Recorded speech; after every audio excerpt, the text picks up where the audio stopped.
8 de la mañana con 11 minutos, 8 con 11 minutos. Saludamos al doctor Víctor Manuel Álvarez, presidente del Colegio de Médicos de Pichincha. ¿Cómo está, doctor Álvarez? Bueno, por acompañarnos en Punto Noticias a través de Pichincha Universal. Les saludamos a Alexis Moncayo y quien le habla Licenia Espinel. Usted escuchó la nota introductoria.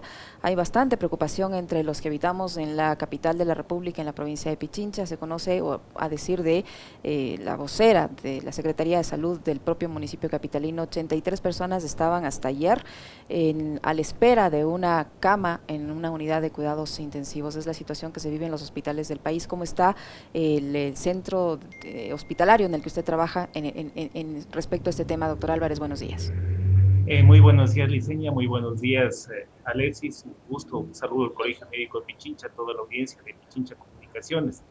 Miren, no solamente en el hospital donde yo trabajo, sino en todos los hospitales públicos y las unidades de atención privada, existe mucha preocupación por la gran demanda de pacientes que tenemos en este momento y la oferta que es limitada, obviamente, como todo sistema de salud a nivel mundial. Si es que la demanda de pacientes es excesiva como la que tenemos, la respuesta del sistema sanitario no va a ser del todo satisfactoria.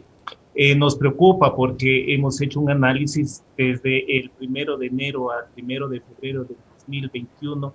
Hemos visto que ha aumentado 37.608 casos a nivel nacional, versus en la misma relación en el mes del 1 de diciembre al 1 de enero, como que aumentaron 19.705 pacientes, es decir, prácticamente hubo un incremento del 100% de pacientes.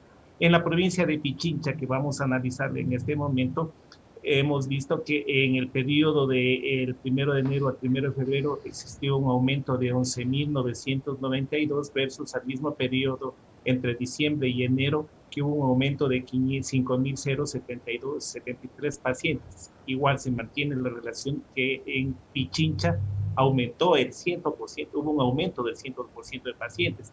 Y así en algunas provincias hemos tenido, y nos preocupa provincias pequeñas que por el margen de habitantes no representa un número grande en la casuística nacional, pero sí afecta sí el sentido. Por ejemplo, en Imbabura tenemos que hubo un aumento de 1.448 casos en este periodo de enero a febrero versus 662 casos en el mismo periodo de diciembre a enero. Es decir, existe un incremento ya no sostenido, sino en algunas provincias un aumento ya vertical que ocasiona el colapso, digamos, la saturación del sistema sanitario, y obviamente estamos a las puertas de un colapso del sistema sanitario.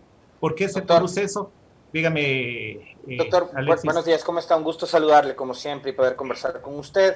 El incremento de contagios, ¿cómo está el tema de la tasa de mortalidad a nivel nacional y en nuestra provincia? A ver, a nivel nacional tengo los datos. Existió un aumento en el mismo periodo de 839 casos. Teníamos 14.890 en el 1 de febrero versus 14.051 casos de pacientes fallecidos, tanto confirmados como sospechosos, en el enero del 2021. Entonces vemos que existió un aumento de 839 versus en el periodo de diciembre a enero de 550. Es decir, también ha habido un aumento aproximadamente del 30% de pacientes en la mortalidad. La mortalidad ha aumentado. Otros autores, investigadores, también manifiestan de que existe un promedio de 100 pacientes que ha aumentado en el promedio de muertes que se esperaba. Se esperaba alrededor de 350 y tenemos de 250 y tenemos 350. Es decir, existen más de 100 personas diarias que fallecen en exceso a nivel nacional. Eso es muy preocupante y obviamente la respuesta está en esto.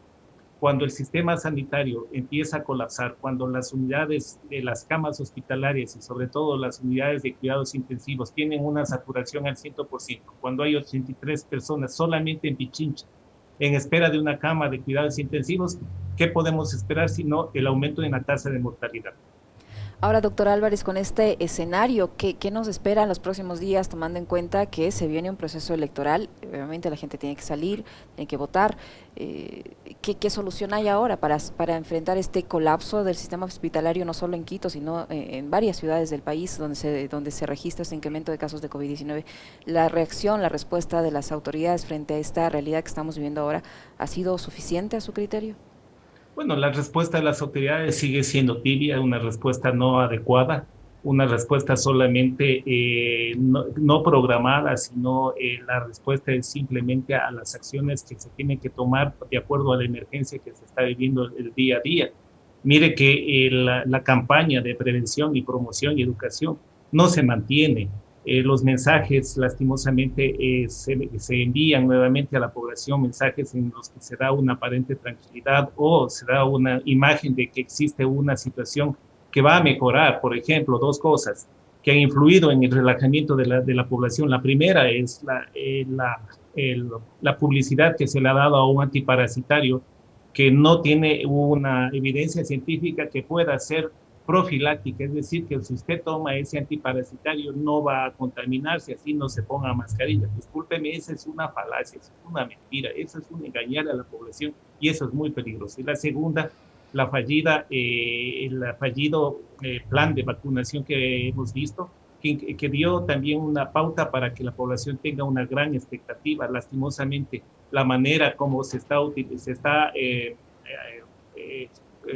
aplicando el programa de vacunación, un programa de vacunación que no es transparente, que no tiene un nivel técnico y que hasta ahora, vamos ya por los 15 días de que llegaron las primeras 8,000 dosis, no podemos terminar la vacunación a 4,000 personas. Eso quiere decir que el cronograma que aparentemente se lo tenía para el mes de octubre, en el cual, según nuestros cálculos, se tenía que hacer más de 3,600 vacunas por hora, 12 horas al día y los 7 días a la semana para completar los 9 millones de inmunizaciones, hasta el mes de octubre no se va a cumplir. Entonces, eso es lo que está incidiendo.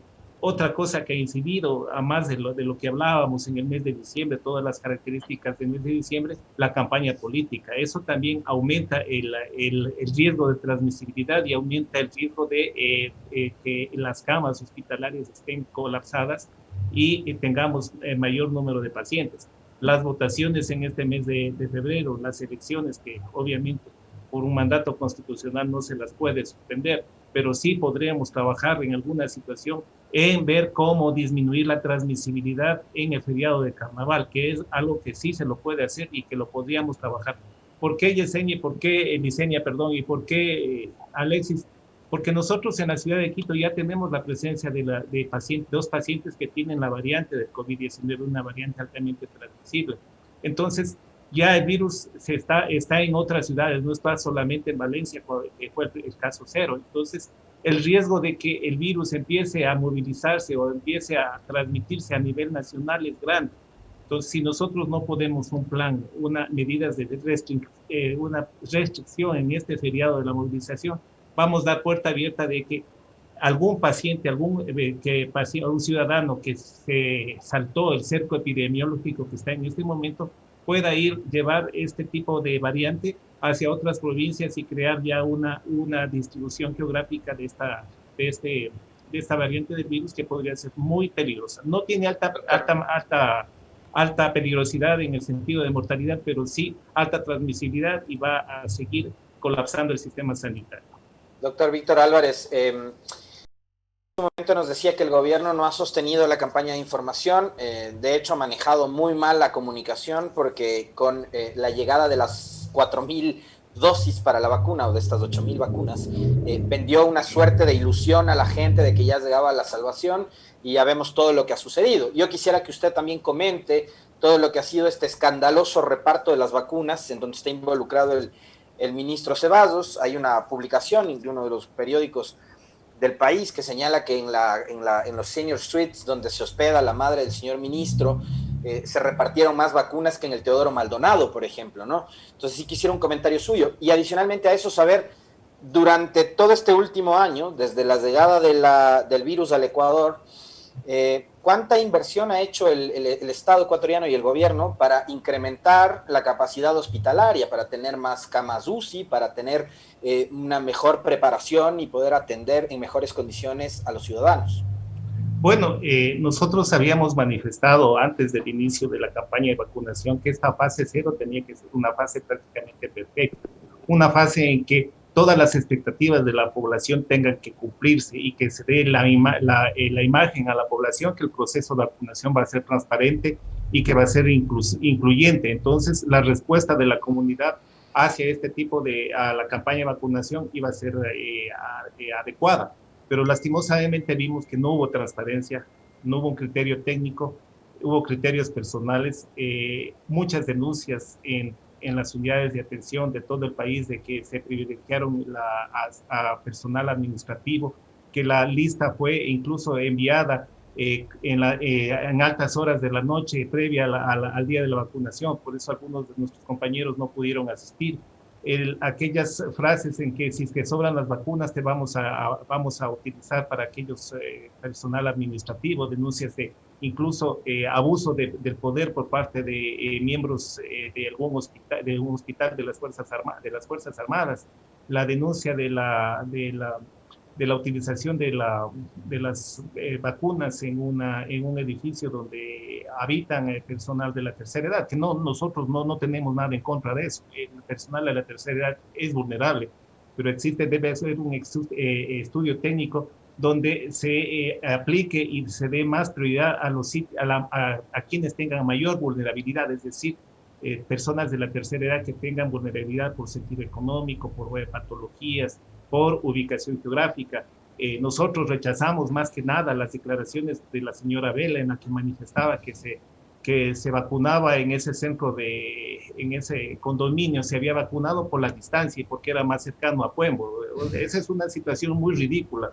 Ese es un insulto a la inteligencia de la población y esa es una situación en la cual se está haciendo una campaña de vacunación excluyente. O sea, vamos a tener que las zonas más lejanas del país, por estar a muchos kilómetros de la ciudad o por tener dificultad logística, no vamos a poder vacunar. Eso lo rechazamos, y también la manera como se expresó y tuvo esa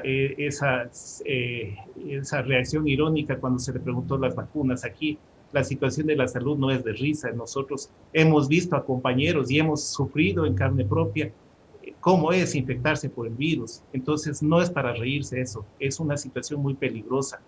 La inversión del Estado en la hospitalización se lo ha dado, pero nosotros no creemos que lo importante sea aumentar el número de camas, porque esa es una reacción a la situación inmediata. Lo que tenemos que hacer es invertir en campañas de prevención y promoción y educación en la salud, y no solamente en eso, sino invertir en que los equipos de protección, en que las mascarillas, sobre todo, lleguen a las comunidades más pobres. Nosotros hemos hecho un recorrido por las comunidades pobres de la Sierra Norte y la Sierra Sur, y hemos visto que en esas comunidades, primero, no llega una suficiente información, y segundo, a pesar de tener información, la situación económica de la población no le da para poder adquirir una caja de mascarillas o tener las mascarillas adecuadas o la cantidad de alcohol necesario. Y por último, no tiene ni agua potable. Entonces, ¿cómo podemos trabajar en ese sentido? No es la inversión adecuada, no es aumentar las camas hospitalarias, las camas de cuidados intensivos, porque si es que no hacemos una inversión en el sistema primario, en el sistema de prevención, todos los días y todos los meses nos van a faltar camas en esos dos sectores hospitalarios. Entonces se tiene que cambiar, y eso es lo que nosotros hemos propuesto a los candidatos, que se cambie las políticas de salud, no al sistema curativo, sino al sistema preventivo, al primer nivel de atención, que es una inversión mucho más rentable para el Estado, pero lastimosamente esa inversión no es mediática y por eso no se la hace. Álvarez, ¿cómo miran ustedes como representantes de los médicos, de gente que está luchando todos los días, a todas horas contra esta pandemia, que han visto a morir a casi 400 integrantes del personal sanitario en nuestro país, el hecho de que no hayan sido tomados en cuenta para conformar este observatorio que supuestamente tiene que vigilar que este plan de vacunación contra el COVID-19 se realice de forma técnica, adecuada y transparente? Usted ha visto, ha sido testigo, usted mismo ha mencionado varias denuncias respecto a la aplicación de esta fase cero del plan de vacunación, pero este observatorio, lejos de evidenciarlas, de denunciarlas, pues las ha minimizado. Bueno, ante todo rechazamos las declaraciones del señor ministro que nuevamente atenta a la dignidad y el honor de los médicos al indicar que los gremios tenemos una posición política. Miren, nosotros no tenemos ningún tipo de orientación partidista ni orientación política. Lo que hacemos es trabajar por la defensa de los derechos de nuestros compañeros y el derecho básico de la atención de la población, el derecho a tener acceso de atención de calidad y calidez. Eso lo hemos hecho siempre. No tenemos bandera política, no hemos tenido, y por eso hemos incluso evitado tener contactos con candidatos como Colegio Médico de Pichincha para evitar la contaminación en ese sentido. Nosotros no trabajamos con bandera política. Los médicos, en el universo de los médicos a nivel nacional, hay muchas orientaciones políticas y partidarias y nosotros las respetamos, y por eso como gremio mantenemos una situación independiente en ese sentido.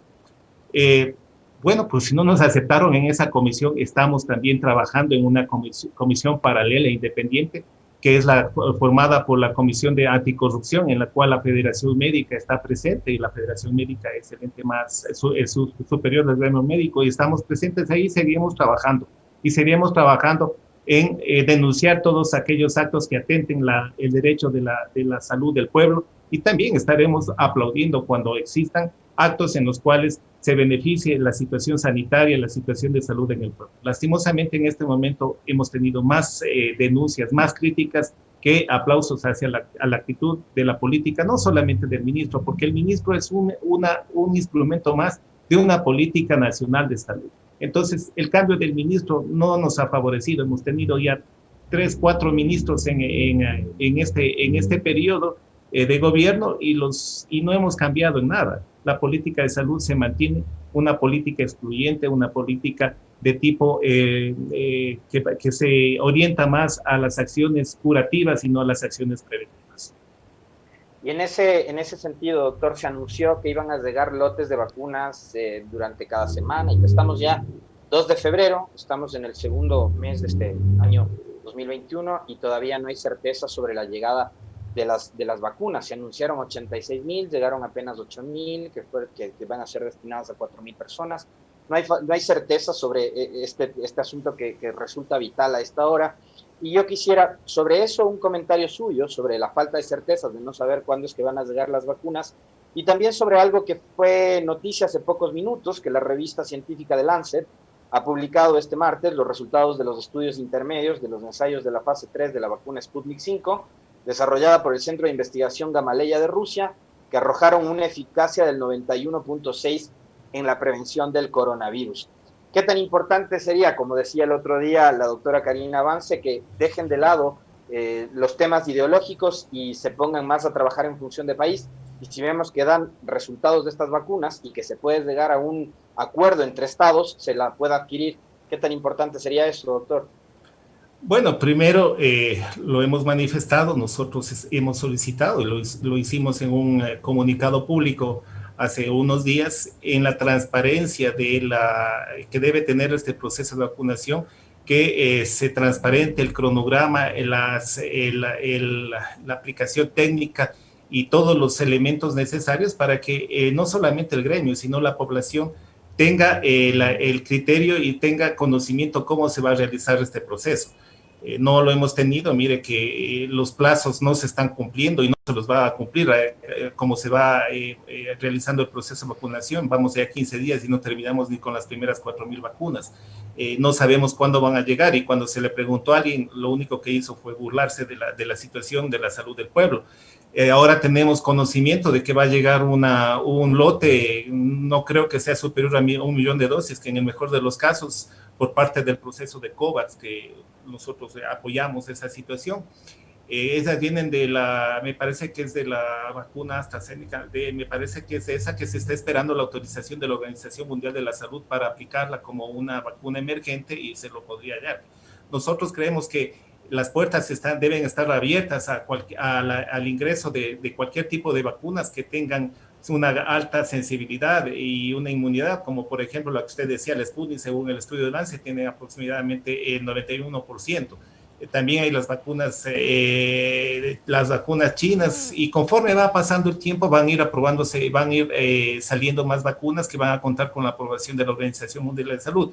Entonces, sí, es necesario abrir, y nosotros también creemos que es necesario, con un control estricto del gobierno, también abrir la posibilidad para que el sistema privado también utilice y pueda administrar las vacunas. No creemos que en este momento de epidemia, en este momento de pandemia, cuando necesitamos las vacunas y vemos que en el sistema público no es capaz de hacerlo, pues creemos que sí se le podría dar la alternativa al sistema privado, con un estricto control en situación de precios, en situación de calidad por parte del gobierno, para que exista la alternativa y dar también un alivio al sistema sanitario público, para que aquellas personas que tengan los recursos necesarios puedan adquirir las vacunas en el sistema privado, y el gobierno se dedique a todos los sectores vulnerables, a todos los sectores económicos que no tienen la capacidad, y dedicarse a vacunar a ellos.